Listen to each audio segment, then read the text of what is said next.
Welcome and thank you for honoring us with your presence in this reception we are holding this morning.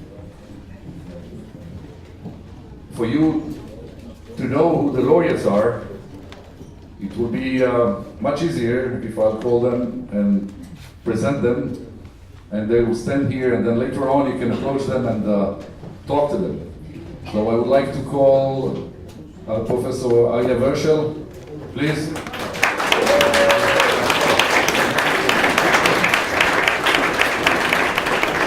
Now we have a tiny problem with Professor Warshel. He lost his voice. So whoever is with us okay with the sign languages, all this type of communication, very welcome to try it. Professor Michael Levitt, please. And we have also a special guest of honor that came heading delegation from his ministry, the Minister of Communications of the State of Israel, Minister Gilad Ardan. He's here and he's honoring us with his presence. We are very happy to have you, Minister Gilad Ardan. Gilad Ardan is a young minister, but with a prominent career, Minister of Environment previously, and very near to the Prime Minister Benjamin Netanyahu.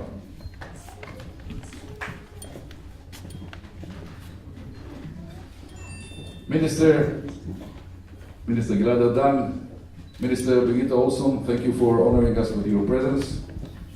Excellencies, friends, members of the Jewish community, scientists, thank you for being with us this morning. It is a great honor indeed for all of us to welcome you here today in this beautiful and historic hall, the Sessions Hall of the Jewish community of Stockholm. Many of the portraits you can see on the walls depict outstanding Jewish scholars of generations past. It is a source of intense pride to us, Israelis, that the ages-old Jewish love for learning, as represented in the most cutting-edge modern branches of science, through your invaluable contributions, dear Michael and Arieh, once again has received the recognition of the whole scientific world. Many of you might already know that to date, Israel, with only 65 years of existence in the modern era, has had an impressive 12 Nobel Prize laureates, and many more laureates have been associated with Israel in their research. Indeed, in the few years which have passed during this current century only, we have had 8 laureates, and hopefully more is to come.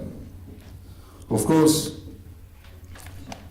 I will gladly acknowledge the crucial role played by the United States, where you, Michael and Arieh, reside today in your scientific careers. For Israelis, especially scientists, of course, to do so well, however, in an arena where all the best minds of the world are competing, is an admirable achievement.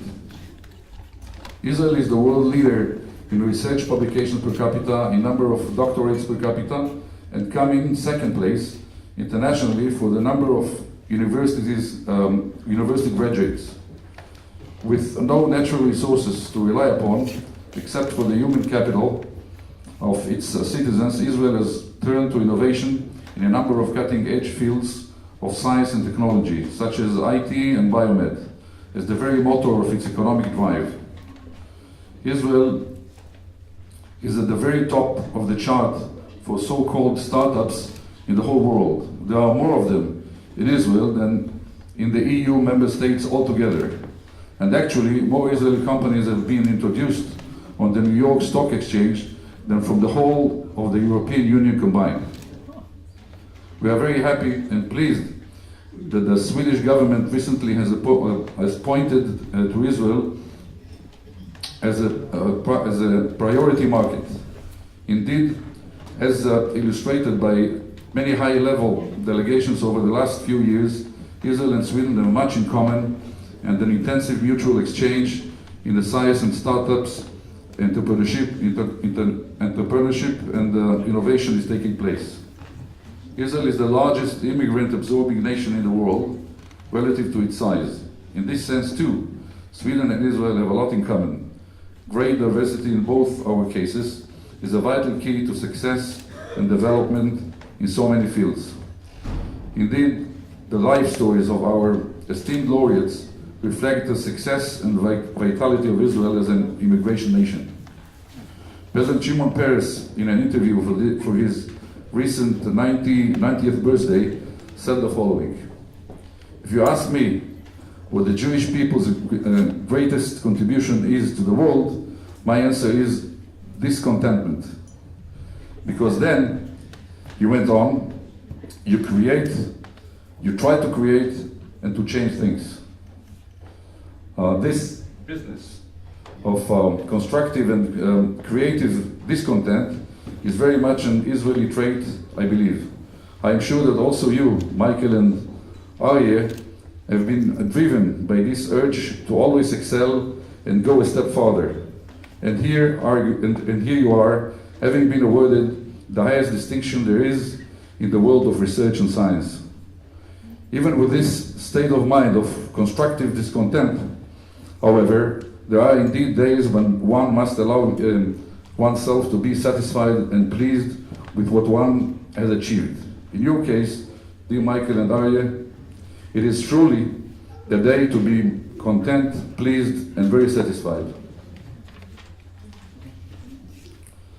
We in Israel admire and appreciate your achievement, and I know that I speak in the name of all Israelis when I say that this makes us all immensely proud.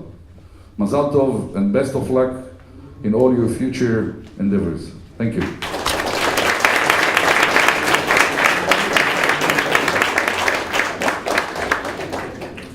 I would like to ask Minister Gilad Ardan to deliver his message.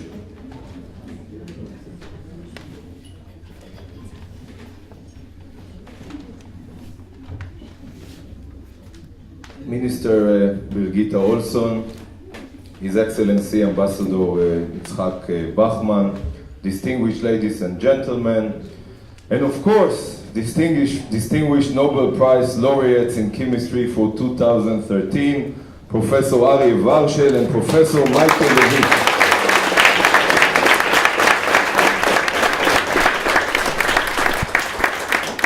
I have no words to express my pride standing here at this event in honor of Professor Warshel and Professor Levitt. I'm happy and proud as an Israeli citizen and minister to see once again citizens of our small country win the world's most precious recognition of human achievement. I have to admit that I don't know anything about the development of multi-scale models for complex chemical systems. As an Israeli minister, it's an achievement that I can say it. But I do know that after 12 Israeli laureates between 1966 and 2013, it may perhaps require some sort of a multi-scale model to answer the complex question of how such a small nation keeps climbing and successfully gets again and again to the highest mountain tops of human knowledge and expertise. So, Professor Warshel, Professor Levitt, of course, I know that this moment in your lives is first and foremost a very personal achievement, marking a peak in your lifelong career of uncompromising scientific quest, which I am sure has also been full of sacrifice, and I met your families here. They know about the sacrifice. As a politician, my wife also sacrificed, but I congratulate you for that from the bottom of my heart, and feel privileged to be here with you in your most personal and much deserved happiness. And at the same time, I hope you allow me to also say that your huge achievement is also an honor for all of us, the Israelis, as that achievement highlights the absolute excellence of Israeli research institutes, such as the Weizmann Institute, which has been a significant milestone in your careers. I also allow myself at this opportunity here at the Jewish Community Center in this very important European capital, which is home of the Nobel Foundation and one of the most important landmarks of the technological revolution of our age, to say that this occasion is yet another proof for the important role that Israel has been holding and will continue to hold in the world's community of scientific as well as technological research. And more particularly, it is important for me to declare here how significant it is for both Israel and the European Union that Israel has recently signed the Horizon 2020 Scientific Cooperation Program. Shh. It's like in Israel, but it's Europe. I'm very glad for that. I believe that science must, in any case, be left out of any political differences between friends. And I'm happy that Israel and the European Union have found a way to overcome differences in order to pave the way and to continue with our ongoing scientific cooperation, which has always benefited both sides and the world at large. Standing here at the heart of Sweden, there are a couple of more things that I find important to say about the relations between Sweden and Israel. First of all, and I'll be short, I have already mentioned, because you're standing, of course, I have already mentioned technological R&D, and of course, as a Minister of Communications from a country which itself is known as a startup nation and as a breeding place for innovators, I would like to say how I admire Sweden and the Swedish people who, as a big understatement, have played a key part in developing the wonder of mobile communications, which we all enjoy today. In fact, I'm here now with a delegation of regulators from Israel, from my ministry and other governmental ministries who have come here to Sweden to learn about how mobile 4G has so successfully been introduced to the Swedish market, using the concept of network sharing, which we hope to implement in Israel as well. And let me assure you that it is far from being the first time that Israelis are learning from Sweden about best practices in mobile telecommunications. So I want to use this opportunity to thank all our Swedish colleagues who so willfully and kindly host and assist us. And another thing, the last thing, I wanted to say about Sweden relates to my former ministerial responsibility as the Minister of Environmental Protection. I learned back then that Sweden is also a leading nation in this field as well. And my desire then, as an environmental minister, was to succeed to make Israel adopt some of Sweden's practices in that field as well. It still remains my desire today, as I believe that environmental protection is crucial to human survival on this planet. There is much scientific research in Israel in this field as well, and much room for cooperation with the European Union. Which of course brings us back to chemistry. Professor Levitt, Professor Warshel, from myself, from the State of Israel, from all of us, congratulations, Mazal Tov, v'kol hakavod.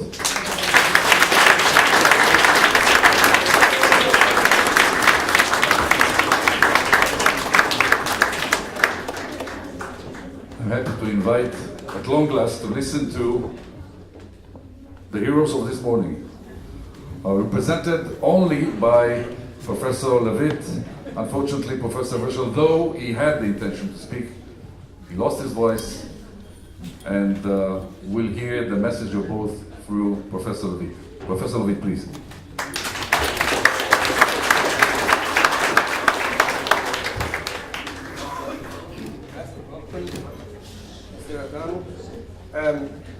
I haven't yet learned how to write speeches, so I'm going to have to speak spontaneously.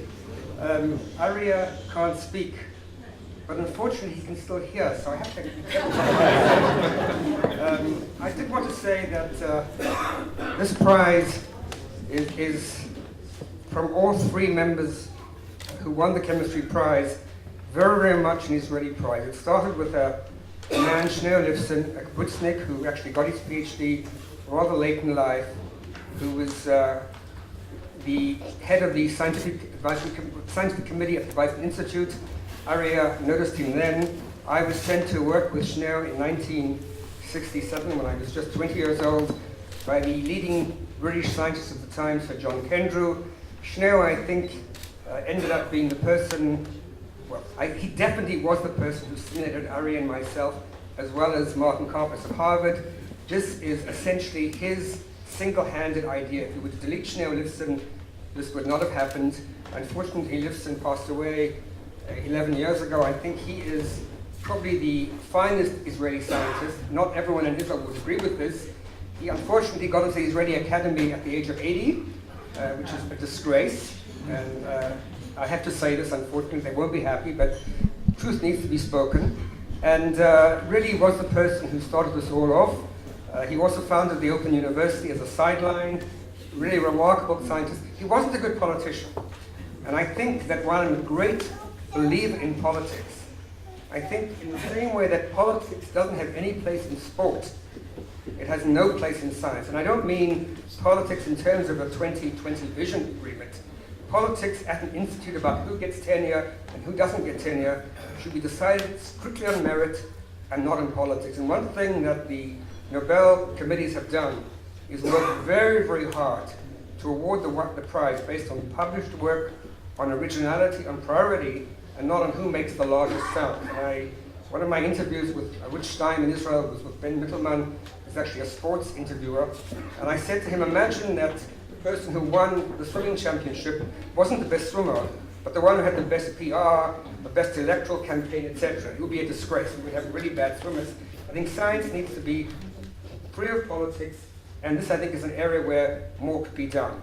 I would also say that while one is rightly proud of the fact that there are 12 Israeli Nobel Prize winners, I think if you normalize this not by population, but by Jewish population, it's quite low. One of my friends who's a Nobel Prize winner is often asked, he got the prize 7 years ago, so he's more experienced.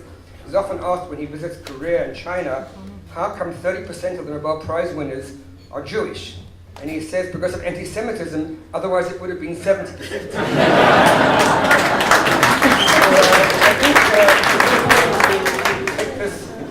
I do want to take this opportunity on behalf of both Arieh and myself to thank our spouses. It is really, really hard to be married to a scientist, because a scientist is actually married to his work. And if the work is on a computer, it is next to you all the time. It's even worse if it's just thinking. I mean, Arieh and I would be thinking about our work and say hi and stuff like this with half a mind. And I think that we are both lucky, extremely lucky, that we still have wives. We still have the same wives who went back with us for a very, very long time.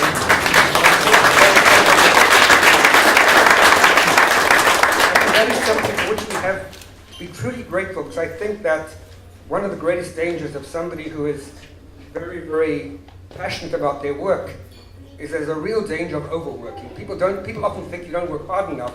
Working too hard is a really bad idea. And when you have young children, a family, you can try to work too hard, but it's really, really hard. So I think this is another really important thing. Finally, I think that the Swedes have the most amazingly gracious sense of hospitality. They are only outdone by Ambassador Bachman. This is now our fourth meeting in as many days. In fact, I think it's the fourth meeting in 3 days, or maybe in 4 days. And I think that I now know most of the Swedish community, the Jewish community in Sweden, and I think it's a spectacular community. I feel very much at home here, and thank you all very much on behalf of Arieh and myself.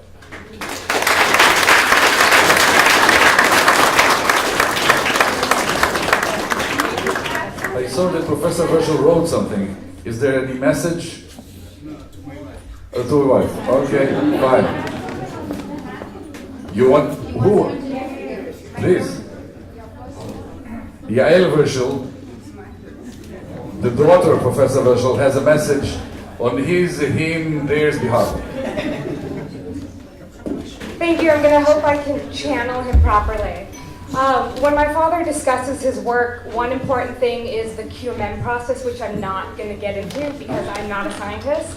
But something that I always suggest to him that's worth adding for the majority of people who are not scientists is to explain the worth of the application of the work that they pioneered.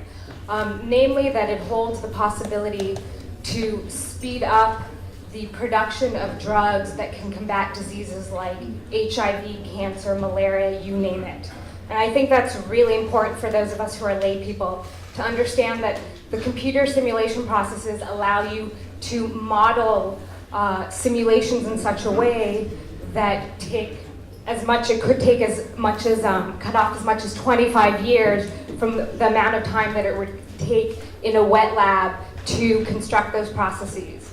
So it's very important to understand what they've done, the power that it holds for science for all of us. So that is what I wanted to add. I hope I've channeled him properly for the lay people. Thank you.